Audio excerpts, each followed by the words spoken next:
Lucky Ducks, today you get to ride a Ferris wheel. Woo! Woo! Woo! Let's take a look at it. Ferris wheel number 2. Yes, you once again find yourself on a Ferris wheel, this time at the Bloomfield Fair. So exciting. This time the diameter of the wheel is 50 feet. Passengers will board at the base of the Ferris wheel, which is 10 feet off the ground.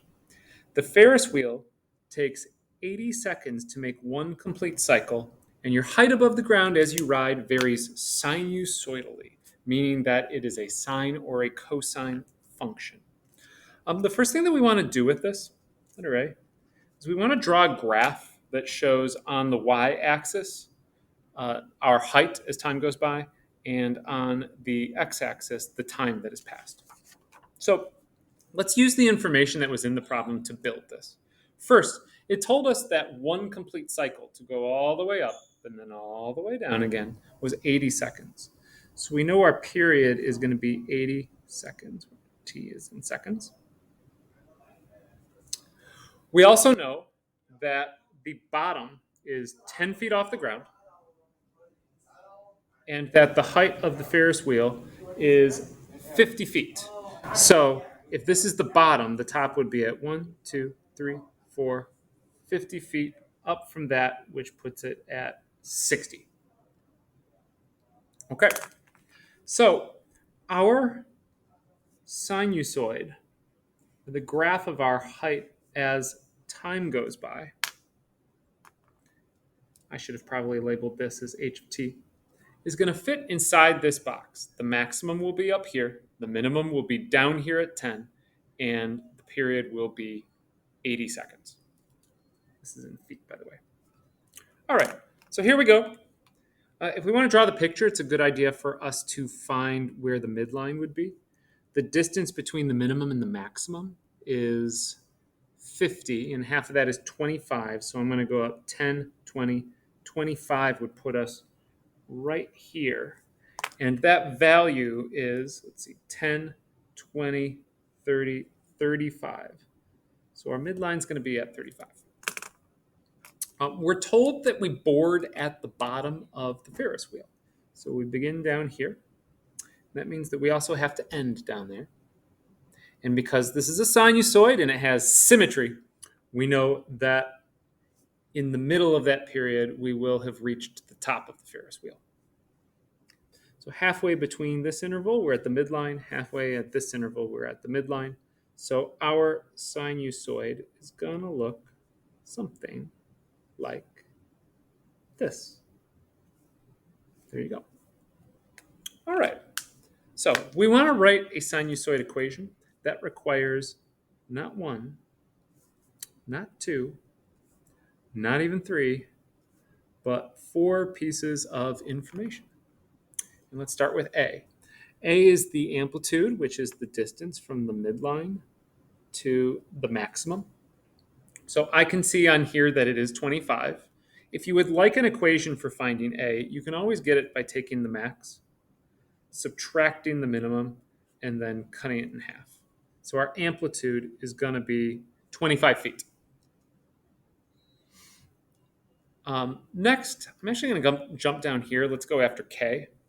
K is just the midline. So when we figured out that this was 35, that told us that K would be 35. Now, if you want an equation for finding K, you can always do that this way. You can say it's the average of the maximum and the minimum. So it's the 60 plus the 10 divided by 2, which you can check will give you 35. You may recall that B is 2 pi divided by the period. So since we know that one complete cycle from 0 to 80 is the period, I'm going to divide this by the 80, and that will give us pi over 40. Finally, H is our horizontal shift, and our horizontal shift is going to be 0 because we're starting right here. All right, so let's use those now in part B to Write a sinusoidal function modeling h of t, your height, t seconds after boarding the Ferris wheel. So h of t is equal to the amplitude multiplied by, we're starting at the base. And if we start at the base, that means that this is a cosine that is negative, just like we practiced in the last unit. If we had started here at the peak, it would be a positive cosine. And if we started at the middle, it would be a sine. Inside the parentheses, b multiplies our variable, which is time. Now we would subtract h, but h is 0, so we don't have to worry about that, plus the midline of 35. So there's our equation. Now, let's do some stuff with that equation. If you look at part C, C says write a general solution for all the times that you are at the peak of the Ferris wheel. Now, I think we can actually get this without using the equation. We could just say, well, here's the peak, and that peak is at 40. So I know that one of the times where I'm going to be at the peak is going to be after 40 seconds. But there's going to be more. Think about where the next one's going to happen. This is going to continue, bump, bump, bump, bump, bump, bump, bump, bump, bump, bump, bump, bump, bump, bump, bump. And eventually over here, we're going to hit it again. And we know that that's going to be after one more cycle. Well, if we know that each cycle is 80 seconds long, we can say plus 80. And there would be another one, another 80 seconds after that, and another 80 seconds after that, and another 80 seconds after that. So we're going to say times n. Moving along, take a look at D. D is where it gets kind of kooky. It says you ride the wheel to the peak, but on the way down, at the instant that you are 40 feet off the ground, the cable holding your car in place snaps, and you plummet to almost certain death, but fortunately land in a giant bed of cotton candy. It's a good thing that you are at the fair. How many seconds after the ride started did you fall? So the important number that we're going to pluck out of there is the 40 feet. Let's come back to the picture. 40 feet would be right here. Boom, boom, boom, boom, boom, boom, boom, boom, boom, boom, boom, boom, boom. So this right here would be the first 40 feet. And then this right here would be the second one on the way down. So this right here is the time that we are trying to find. All right, so let's use our equation solving skills. And right here, I'm going to set the height equal to 40. What will that look like? Well, we'll have something like this. 40 is negative 25 cosine of pi divided by 40t plus 35. And now it's time to solve that equation to find what t is. And the way that we're going to go about that is we're going to start by subtracting 35 from both sides. And then we're going to divide by the negative 25 that's in front. Just like the way that you would solve a simpler equation like this. 40 equals negative 25x plus 35. If you were given something like that, wouldn't you start by subtracting the 35 and then dividing by the negative 25? So the upshot is you're going to get something that looks like this. 40 minus 35 over negative 25 gives us the cosine. All right, so let's see what that leaves us with. Right here, 40 minus 35 is 5 divided by negative 25 is going to give us negative 0.2.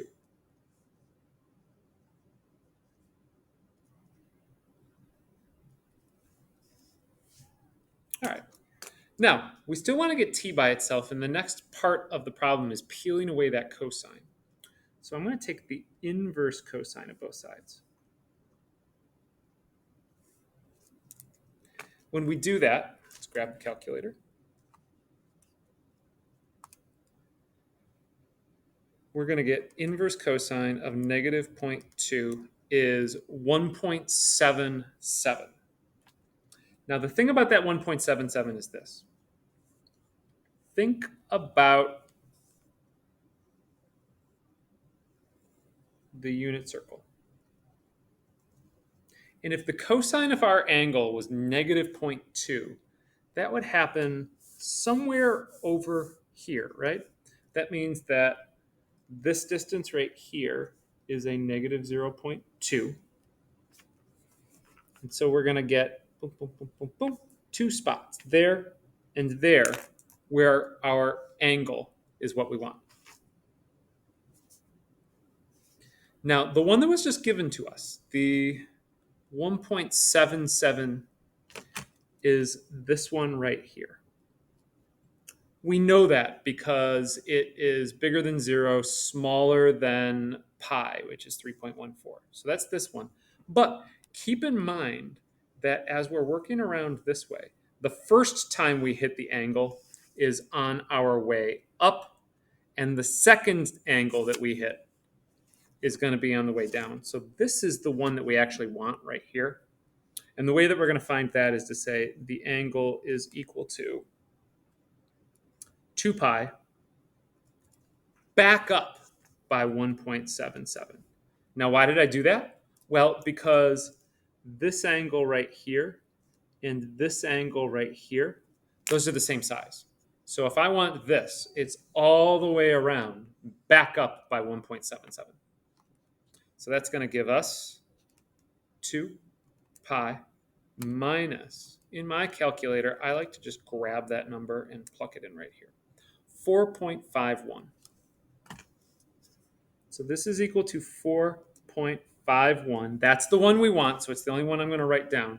Now keep in mind that our angle was pi over 40t.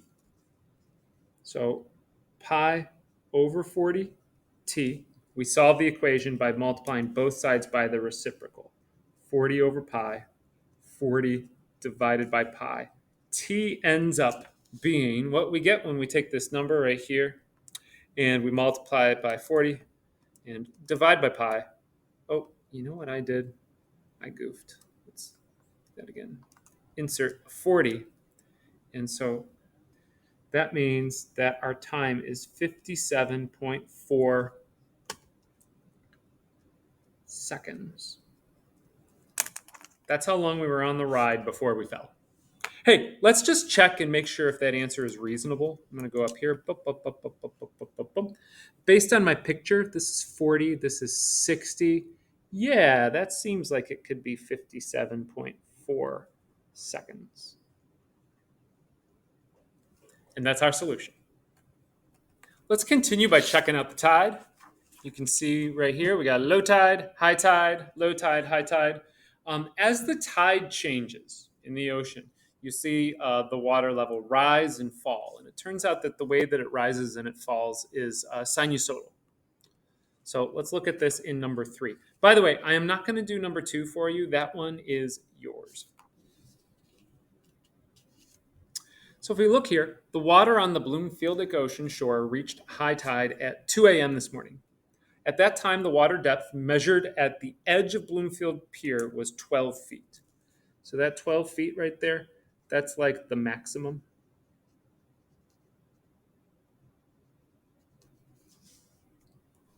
Five hours later, I changed the number. It should be correct on your paper.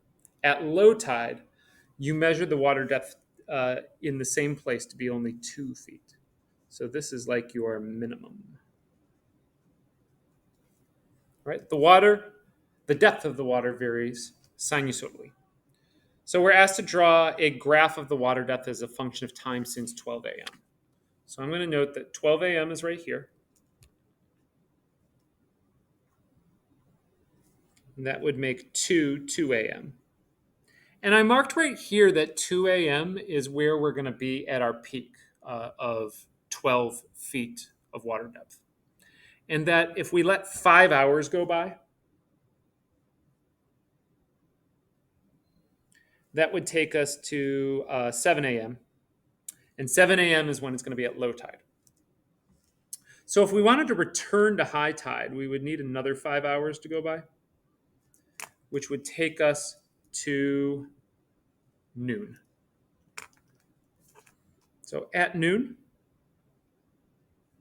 we are at high tide, and the sinusoid that we're going to draw this time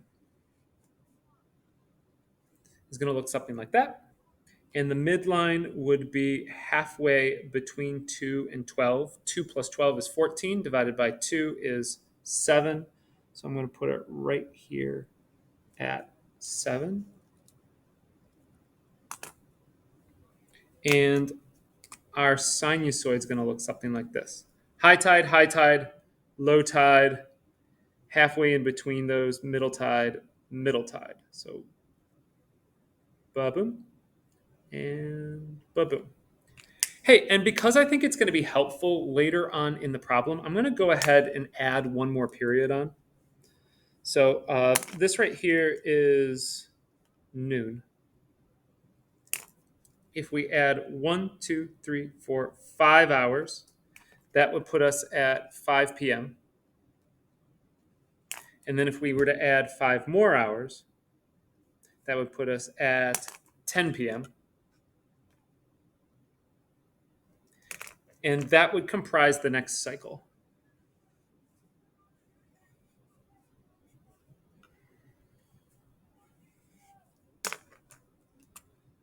So if we were to draw 2 cycles, the second one would look something like this. Boom, boom, boom, boom, boom, boom, boom, boom, boom. Okay. So with that in mind, let's label the important parts.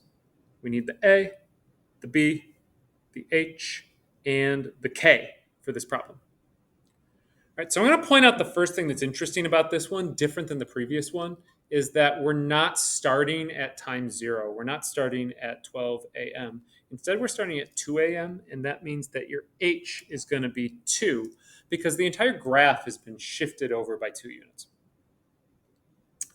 K is going to be where the midline occurs, so that'll be at 7. And A is going to be this distance right here, which is from 12 to 7, which means that A is going to be 5. Our period is one complete cycle. So 5 hours plus 5 hours gives us 10 hours, meaning that B is going to be 2 pi divided by 10, which is pi over 5. We take this information and it allows us to answer part B. Part B says, write a sinusoidal function modeling d of t, the depth of the water, as a function of time since 12 a.m. So B is going to look a little something like this. D of t is 5 times the cosine. You'll notice that I'm going to keep the cosine positive this time because we're beginning here at the maximum of pi over 5 is our B value, t minus 2, because again, we're starting at 2 a.m., plus the 7. So there's our function. Let's look at what we can do with that. C asks us to use our function to determine the depth of the water at noon. So we can do that by plugging it into the calculator. In fact, I'm going to go ahead and plug it into the calculator right here. I would get 5 multiplied by the cosine of pi over 5 times 12 minus 2 plus 7, and it gives us 12 feet. But that shouldn't be a big surprise because when we drew our graph right here at noon, we knew that we were at the maximum. So now here's where it gets kind of weird. And by weird, I mean interesting. In D, it says you are hunting for buried treasure. Okay. So there's a treasure out there. That's my treasure chest. It's got a little handle on it right there. And we want to know where this treasure chest is located. But here's the thing. You got to be at pretty low tide if you want to hunt for buried treasure. So how low does it have to be? Let's say that the water depth has to be 3 feet or less.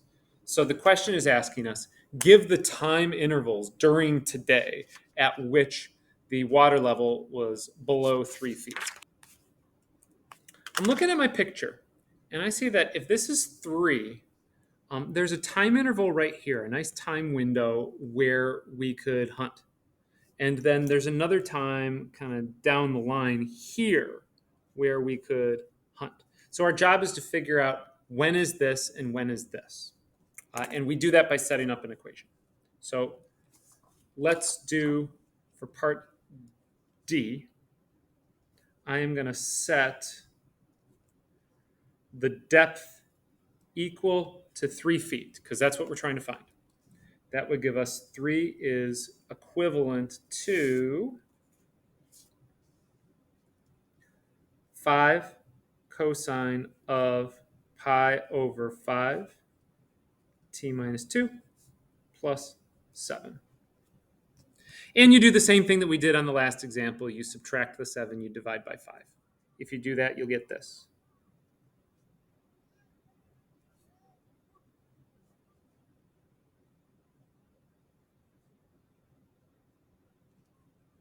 And you put that in your calculator, or you do it in your head, however you roll, and you get this, negative 0.8.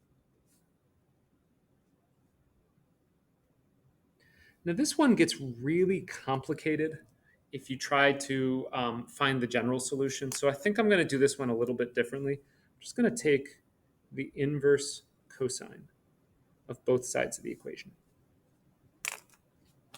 We take the inverse cosine of negative 0.8, and that's going to give us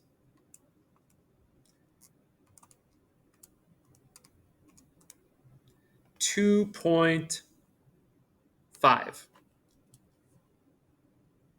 2.5 is equal to pi over 5 t minus 2. And our next step would be to get rid of the pi over 5. We do that by multiplying both sides by its reciprocal.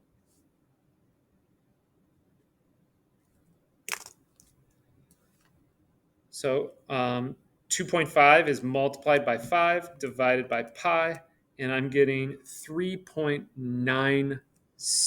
For simplicity, I'm going to round that off. I'm just going to call that 4.